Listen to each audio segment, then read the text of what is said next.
एक 2018 का एक बहुत ही दिलचस्प वाकया है। अब इसको ऐसे मौके पर याद करना बहुत जरूरी हो जाता है, क्योंकि एक छोटा सा इंसिडेंट जो ये बताता है कि क्यों रतन टाटा लोगों के दिलों में आज राज करते हैं, और देश में ही नहीं, दुनिया भर में छोटे आम आदमी ही नहीं, बड़े बड़े लोग, दिग्गजों के बीच में रतन टाटा की लोकप्रियता क्यों थी। इसका एक छोटा सा उदाहरण आपको बताना चाहता हूँ। 2018 की शायद फरवरी महीने की वो बात होगी। उस समय प्रिंस चार्ल्स जो ब्रिटेन में थे, उन्होंने एक फैसला ये किया था कि रतन टाटा को उन्हें लाइफ टाइम अचीवमेंट अवार्ड देना है, और उसके लिए तारीख तय कर ली गई, जगह तय कर ली गई, और पूरा फंक्शन जो है वो पूरी तरीके से प्लान कर लिया गया था। लेकिन जिस दिन सम्मान समारोह था, तमाम लोग वहां पहुंच चुके थे हिंदुस्तान से, लेकिन भारत से भी कई प्रतिनिधि जो थे टाटा ग्रुप के, वो वहां पहुंच गए थे। रतन टाटा बस वहां पर नहीं पहुंचे थे। अवार्ड के कुछ समय पहले ही जो है रतन टाटा का फोन वहां पर जाता है अपने एक प्रतिनिधि के पास, और वो इससे बोलते हैं कि मेरे जो मेरे डॉग्स हैं, मेरे जो कुत्ते उन्होंने पाल रखे थे, शायद टीटो या टीनो ऐसा कुछ उनके नाम थे, उनकी तबीयत बहुत ज्यादा खराब है। और ऐसी उनमें से एक जो उनका डॉग था, उसकी तबीयत बहुत ज्यादा खराब थी। तो उनका ये कहना था कि उसकी इतनी ज्यादा तबीयत खराब है कि मैं उसे छोड़कर इस वक्त वहां नहीं आ सकता। आप अंदाजा लगाइए इस बात को अंकित, कि अपने कुत्तों के लिए ये कह रहे हैं वो कि उसकी तबीयत इतनी ज्यादा खराब है, इसलिए मैं नहीं आ सकता हूँ। तो प्रतिनिधि ने कहा कि आपके लिए लाइफ टाइम अचीवमेंट अवार्ड रखा गया है ब्रिटेन में, जहां दुनिया भर से लोगों के लिए बुलाया गया है, और आप कह रहे। लेकिन रतन टाटा उस फंक्शन में नहीं गए। जब ये बात प्रिंस चार्ल्स को पता चली कि वो तो यहाँ पे आने वाले नहीं है, और उन रिप्रेजेंटेटिव जो थे उन्होंने उन्हें बताया कि रतन इस वजह से नहीं आने वाले हैं, तब प्रिंस चार्ल्स की जो बातें थी उनको याद करने की बहुत जरूरत है यहाँ पे। तब प्रिंस चार्ल्स ने कहा था कि ये रतन है, यही रतन है जो आदमी है, और उससे यही अपेक्षा की जाती है। और ये जो पूरा का पूरा एक उदाहरण छोटा सा, कि आप बताइए उनके दिल में जो स्नेह रहा होगा, जो अपने डॉग से इस बेइंतहा प्यार करे, जो अपने काम करने वाले लोगों के प्रति, कई ऐसे किस्से आए हैं अंकित, की लोगों के जो टाटा ग्रुप के कर्मचारी थे उनकी तबीयत खराब हुई तो खुद उनके घर गए हैं टाटा। ऐसी खबरें भी तमाम मीडिया हाउसेज ने एक जमाने में दी हैं।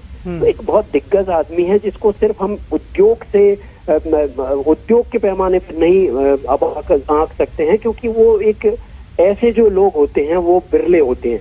ये एक खुद में एक लेसन होते हैं, खुद में एक अध्याय होते हैं, खुद में अपनी एक बात होती है।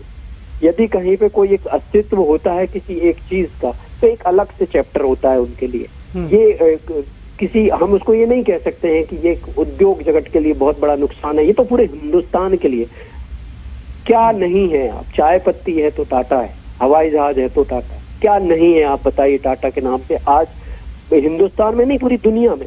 और हर एक चीज जो है उसको उसी विश्वास के साथ लोगों के बीच में ले जाने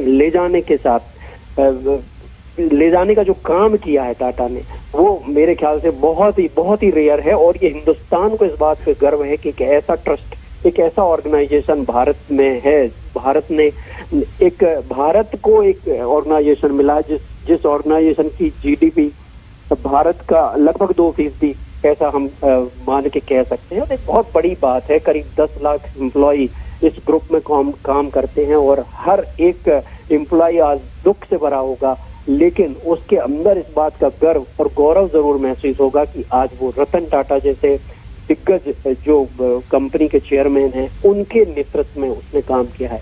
तो बहुत बड़ा एक निश्चित रूप से बहुत बड़ा सेटबैक है। आना और जाना जो है वो किसी के भी हाथ में नहीं होता है, लेकिन जब इस तरीके की खबरें आती हैं तो जरूर ऐसे लेजेंडरी के लिए, ऐसे दिग्गज के लिए नतमस्तक होता है पूरा का पूरा देश, पूरी की पूरी दुनिया, और उनके उन कामों को याद करती है जिनकी वजह से वो टाटा बने और आज टाटा एक भरोसे का नाम बना।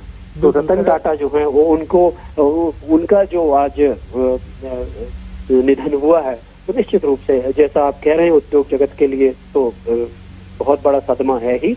लेकिन उस उद्योग को अब बहुत ऊपर तक ले आए हैं वो, और वो अब उसकी तो जो उड़ान है वो तो जारी रहने वाली है। हाँ, रतन टाटा लोगों के बीच में सशरीर नहीं रहेंगे, लेकिन वो हमेशा हर दिल में राज करते रहेंगे। बिल्कुल, અને કદાચ એના માટે જ એમને અ મેન વિથ ઝીરો હેટર્સ એવું કહેવામાં આવે છે। એમનું પ્રેમાળ વ્યક્તિત્વ તો હતું જ, તેમણે જે સારા નિર્ણયો કંપની માટે લીધા તે તો હતા જ, પરંતુ એ સારું વ્યક્તિત્વ જે ઉદાહરણો તમે આપ્યા અને સાથે જે અલગ અલગ ઉદાહરણો તેમણે લોકો સમક્ષ મૂક્યા છે, કદાચ એના માટે જ તેમને અ મેન વિથ ઝીરો હેટર્સ તરીકે પણ ઓળખવામાં આવે છે। પ્રશાંતજી। हाँ बिल्कुल, देखिए जब हमने जो एक छोटा सा एक उदाहरण की बात की अभी, आप कुछ समय पहले उनकी एक तस्वीरें आती थी एक बच्चे के साथ जिसके साथ वो रहते थे, शायद दिन की हर एक गतिविधि उसके साथ ही उनकी चलती थी। तो आप देखिए कि कहाँ एक 80-90 साल का एक बुजुर्ग इंसान एक बच्चे के साथ किस तरीके से वो रहता था, किस तरीके से वो जीता था, किस तरीके से अपनी लाइफ को एंजॉय किया, अपनी लाइफ को जिया है। हर एक छोटे आदमी से लेकर बड़े बड़े लोगों तक उसने पूरी सहृदयता के साथ, स्नेह के साथ और हर उस भावना के साथ जो उस इंसान से जुड़ी हुई थी उसको जिया है। तो ऐसे आदमी के लिए आज हम कितने भी शब्दों का इस्तेमाल कर रहे हैं अंकित, मुझे तो ऐसा लगता है कि बहुत कम पड़ेगा, क्योंकि कई हजार किताबें जब हम लिखेंगे तब शायद ये पूरा का पूरा जो ग्रुप ही है जो इस तरीके से जो काम किया इसने हिंदुस्तान के लिए, तो वो अपने आप में जो काबिले तारीफ से भी यदि कोई ऊपर की उनके लिए उपमा दी जा सकती है तो हम उसको दे सकते हैं। और जहां तक उनके व्यक्तित्व की हम बात करें तो वो प्रधानमंत्री नरेंद्र मोदी ने जो ट्वीट में लिखा है उनके बारे में कि किस तरीके से वो विजनरी थे, किस तरीके के वो सपने देखा करते थे।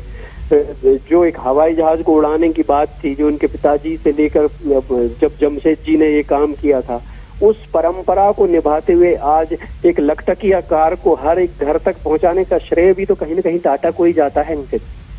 उनके दिमाग में ये विजन था कि हिंदुस्तान के हर आदमी के पास कार होनी चाहिए। ये कौन सपने देखता है? आज तो जमाना इस बात का है कि महंगी से महंगी कारों के दौर की बात चलती है। कंपटीशन इस बात का होता है कि कौन कितनी महंगी कार जो है बनाता है और उसको बेचता है। लेकिन ये टाटा ही सोच सकते हैं कि 1 लाख रुपए की कार हम बनाएं ताकि हर आदमी वो कार, जो हर एक बच्चा, वो छोटा बच्चा चाहे कम पैसे कमाता हो, कुछ कराता, जिसका एक सपना है कि मैं कार में बैठूं, मेरे घर के बाहर के दालान में एक कार खड़ी हो, उस कार को उस घर तक पहुंचाने का सपना सिर्फ टाटा ही देखा करते हैं। और ये बात रतन टाटा ने न सिर्फ बातों से नहीं, इरादों के साथ और उसको संकल्प लेकर के हर घर तक पहुंचाकर साबित करके दिखाई है। इसीलिए आज हम रतन टाटा के लिए रात के 12:30 बजे भी ये बातें कर रहे हैं, क्योंकि एक देश जो जिन लोगों का पहली पंक्ति में रखकर सम्मान करता है, उस पहली पंक्ति के मुझे लगता है कि टॉप 5 लोगों में से एक टाटा ही है। जी प्रशांत जी, आभार हमारी साथ जोड़वा बदल। तो देशे एक अनमोल रतन गुमाव्યું છે રતન ટાટાના સ્વરૂપે। દૂરંદેશી વ્યક્તિ તો રતન ટાટા હતા જ, પરંતુ તેમના જે અલગ અલગ નિર્ણયો છે કંપની માટેના, સાથે તેમના પ્રેમાળ જે વ્યક્તિત્વ હતું તેના માટે પણ દેશ અને દુનિયા તેમને વર્ષો વર્ષ સુધી યાદ રાખશે। ટાટા ગ્રુપને એક નવી ઊંચાઈઓ સુધી રતન ટાટાએ પહોંચાડ્યું હતું અને કદાચ તેના માટે પણ તેમને આગામી અનેક વર્ષો સુધી ઉદ્યોગ જગતમાં તો યાદ રાખવામાં આવશે, પરંતુ એક સારા વ્યક્તિ તરીકે 1 લાખ રૂપિયાની ગાડી બનાવવાનું એ સપનું જોવા માટે અને સાથે દરેક વ્યક્તિ પાસે પોતાની એક ગાડી હોય તે સપનું જોવા માટે પણ રતન ટાટાને યાદ રાખવામાં આવશે। બ્રિચ કેન્ડી હોસ્પિટલમાં અંતિમ શ્વાસ આજે તેમણે લીધો છે। પીએમ મોદીએ પણ આ મામલાને લઈને રતન ટાટાના નિધનને લઈને દુઃખ વ્યક્ત કર્યું છે। રક્ષામંત્રી રાજનાથ સિંહે પણ દુઃખ વ્યક્ત કર્યું છે। अलग अलग नेताओनी प्रतिक्रियाओं पण हवे जे छे आवी रही है અને ट्वीट मार्फते जे लोकोने आ बाबतनी जाणकारी मळी रही है ते ट्वीट मार्फते पोतानुं जे दुःख छे ते व्यक्त करी रह्या छे। 28 डिसेम्बर 1937 रोज महाराष्ट्र राज्यनी राजधानी मुंबई शहरना प्रख्यात टाटा कुटुंबमां तेमनो जन्म थयो हतो। जमशेदजी टाटा द्वारा स्थापित बहुशाखाकीय कंपनी जूथ टाटा ग्रुपना तेओ चेरमेन तरीके फरज बजावी चूक्या छे। પોતાના 86 વર્ષના જે કાર્યકાળ, જે જીવન હતું તેમાં અનેક એવા કાર્યો તેમણે કર્યા છે કે જેના કારણે વર્ષો વર્ષ સુધી રતન ટાટાને યાદ રાખવામાં આવશે।